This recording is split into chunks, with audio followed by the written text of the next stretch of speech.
Hello students, दूसरा part देखिए। It is really getting bad now. अब वास्तव में बहुत बुरा हो रहा है।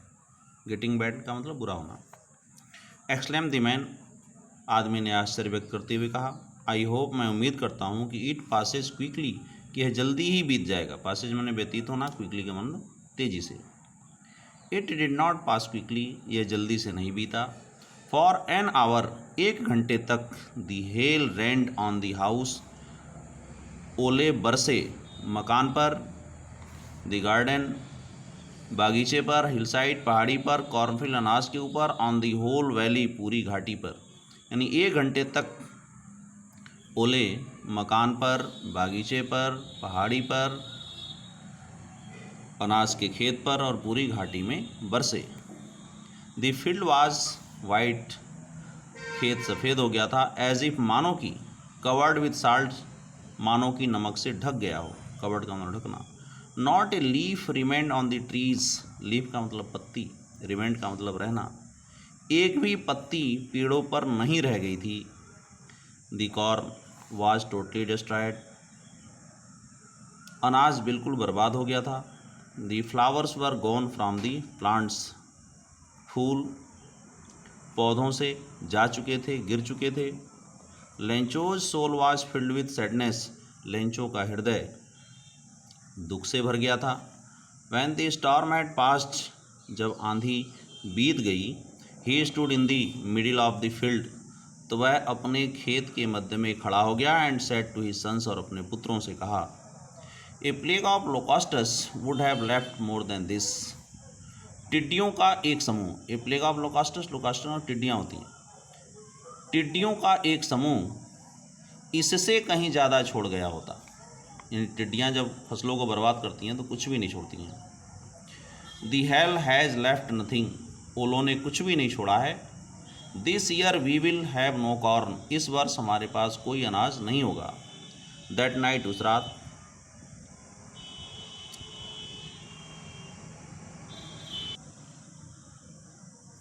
That night was a sorrowful one, वह रात एक दुखद रात थी। All our work for nothing, हमारा सारा कार्य बेकार गया। There is no one who can help us,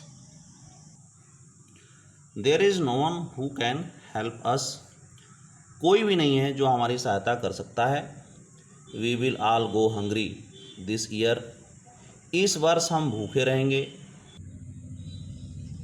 but in the hearts of all who lived in that solitary house in the middle of the valley, लेकिन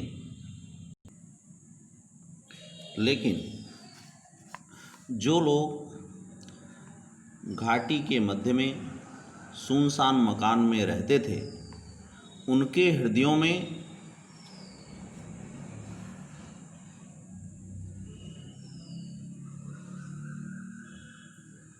there was a single hope, उनके हृदय में एक इकलौती उम्मीद थी। Help from God, भगवान से सहायता।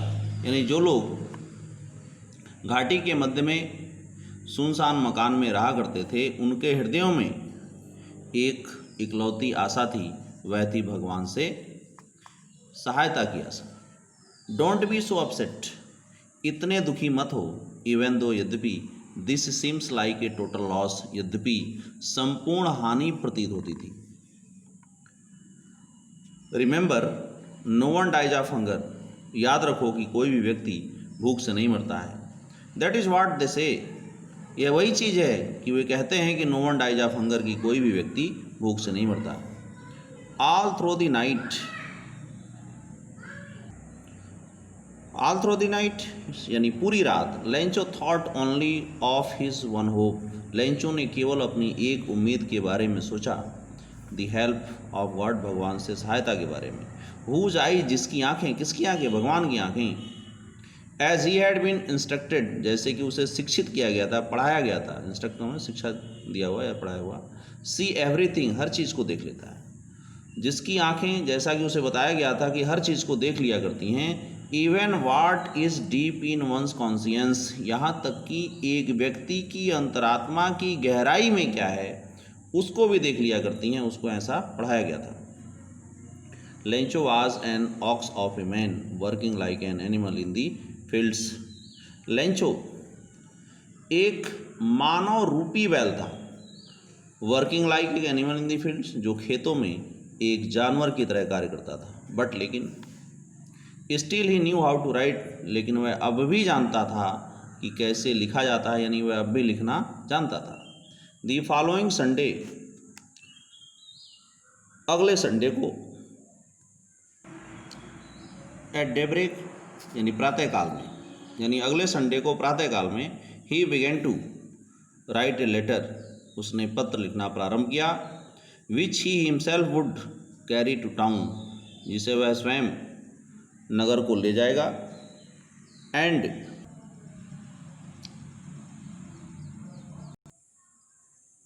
ही began to write a letter, उसने एक पत्र लिखना प्रारंभ किया, which he himself would carry to town, जिसे वह स्वयं नगर लेकर के जाएगा, and place in the mail, और उसे बॉक्स में डाल देगा। It was nothing less than a letter to God, यह भगवान को एक पत्र से कम कुछ भी नहीं था। लेस का मतलब कम, देन का मतलब से, नथिंग का मतलब कुछ नहीं। गॉड ही रोट, उसने लिखा, भगवान, if you don't help me, यदि तुम मेरी सहायता नहीं करोगे तो my family and I will go hungry this year, तो मैं और मेरा परिवार इस वर्ष भूखे रहेंगे। I need 100 pesos in order to sow my field again, मुझे 100 पीसों की आवश्यकता है मेरे खेतों को बोने के लिए, सो का मतलब बोना, एंड टू लीव, और जीवित रहने के लिए, अनटिल द क्रॉप कम्स, जब तक कि फसल आती है, यानी फसल के आने तक जीवित रहने के लिए और खेतों को दोबारा बोने के लिए मुझे 100 पीसों की आवश्यकता है। बिकॉज, क्योंकि, दी हेल स्टॉर्म, क्योंकि ओलों ने, और आगे डैश डैश दिया हुआ है, यानी कि उनका मतलब था कि भगवान स्वयं कुछ जानता है, जो उसके साथ घटना घटित हुई है, ओले पड़े हैं।